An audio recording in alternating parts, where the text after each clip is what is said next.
Welcome back to Melbourne Property TV. On tonight's panel, we're discussing the fast-approaching winter real estate market, what it's going to mean. Joining me from Infolio, Lauren Staley. Hi, Lauren. Hi, how are you? Good, thank you. From the REIV, Robert LaRocca. Fletcher's Real Estate, one of my favourites, Tim Fletcher. Hello, Tim. Thank you. Thank you. You're my favourite too. Good, I should hope so. Tell us about the winter property market. What's it hold? Is it going to everyone battening down the hatches for a tough market, or will people be emerging? Well, look, winter traditionally is a much slower period because people tend to hibernate during that period, which I think is a bit sad because, you know, we get these periods during the year when we get supply and demand going up and down. But a lot of people wait till spring to enter the market. But look, the market has been a lot better, I think, this year than last year. There was some negative signs. The clearance rate was hammered pretty hard. Not that that's the be-all and end-all of the success of the property market, but the clearance rate, that's the auction clearance rate, has lifted. I think there's a more confident market. It's not back to what it was a few years ago. No one would expect that to happen. But during this winter, I think what we'll see, as we see every winter, less on the market, it bolsters in spring. The advice I give people at the moment is if you think you're selling, and most people buy and sell in the same market if they can, sell in winter when there's less on the market, don't wait till spring, and be in the market ready to buy something when there's plenty of stock about. Then you'll win-win. All right. Robert, what's your view of what winter holds? Every year, Tim's right, we see volumes go down. In terms of auctions, we don't see a change substantially in the clearance rate. So if people are looking to sell in winter, starting next week, they're not going to necessarily get a worse outcome than if they wait to spring. They've really got to go by what their life needs, I suppose. In terms of what it's the market going to do, we're not going to see a lot of change from where we sit. You know, over the last year, prices really haven't changed at all. Volumes are obviously low, activity is low, but we're not going to see much of a change in prices. People are still holding back, worried about where the economy's going, waiting to see that improve before they come out and start to do the more speculative purchases, which tend to drive activity up. Just on, I think you were talking about medium prices there, aren't you, in terms of not a lot of change, and yeah. I agree with that. But what I've noticed of recent times is that there have been a number of properties that have exceeded expectations, that's the seller's expectations and ours, by quite a bit. That's a bit different to last year. So that's where I see a difference, but I agree with what you can. As a generalisation, I think you're spot on. And I think part of this, and this might be more of the theme during winter, is that buyers have worked out, prices are lower than they were at their peak, and they're pouncing in some areas. We're seeing, just in our most recent release, in Coburg, prices went up substantially. They're not at a peak yet, but people have seen, like they did in Northcote, that they can get a good outcome there. Lauren, have you got clients approaching you saying we're ready to buy, or winter's a time when we're going to be looking, or...? Well, I suppose the biggest difference that we see coming into the winter season is that agents, because there's a limited amount of stock, they're quite eager to sell the properties that they have or potentially work with vendors who are a little bit dubious about putting properties on the market. So what we find is that we've got access to agents and their properties with a lot more ease. We're getting private viewings, we're getting opportunities to purchase property off market. I think 1 in 3 of the properties we bought during the last winter season last year was not advertised to the wider market. So there's really good opportunities for people who do want to buy during winter.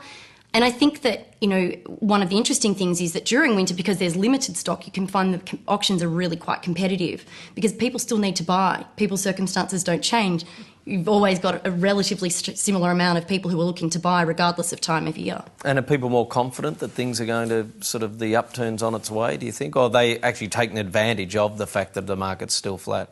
Well, this is an interesting question because we're finding that good property is still selling, and they're still selling for reasonably good prices, the kind of property we look for our particular clients. So I think that there's a bit more confidence. The more astute investor is right in there and has been there for quite a long time now, the last 6 months, easily 12 months.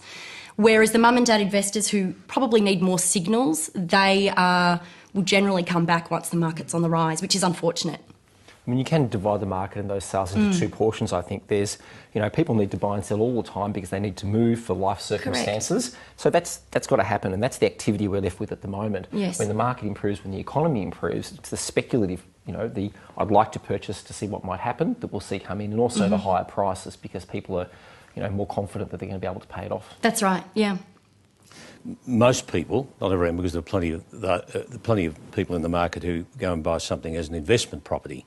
That's a one-off transaction. But the rest of us buy and sell.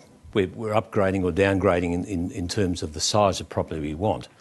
And, you know, a lot of people do it when the market's on the rise. So they've got to get their timing right when they do that, because if they don't, they can make a big mistake. They can chase the market up.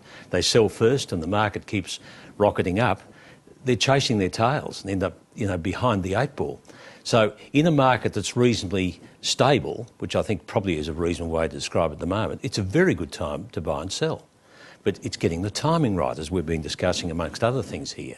And that's the crucial thing. That's one of the things that we talk to a lot of our clients about. It's actually not timing the market. It's the amount of time you're in the market. Because if you're buying property in Melbourne, in most areas, for a long period of time, if you're holding your average home or your investment property, it should be a minimum of 10 years. You should be seeing good growth. So therefore, it's really only if you're pressed to sell because you've geared yourself or been given incorrect advice or bought perhaps in the areas that the first to go down, I would have thought.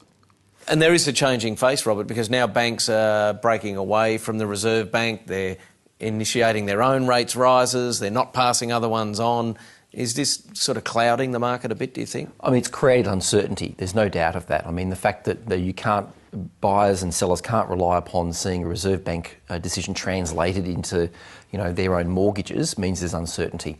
People are having to make their own assessments and then hope. I mean, it doesn't change the fundamentals when you're budgeting to buy a property, building the expectation that the rates are going to go up. The worst outcome there is you're paying a bit more off, which most mortgage holders do. But that schism that we've seen between the Reserve Bank and the banks, it's something that started in the 80s when the dollar was floated. That's the conclusion of that process. And it just means that, buyers and sellers, those with mortgages, need to get out in the market and make the people that might lend them money compete for that. I mean, they're in a good position now. There's a lot of brokers out there as well as banks, and they need to drive a bargain. Lauren, your clients, are they sort of bound to interest rates, or do you find people have got a handle now on the fact they need to have a buffer in there?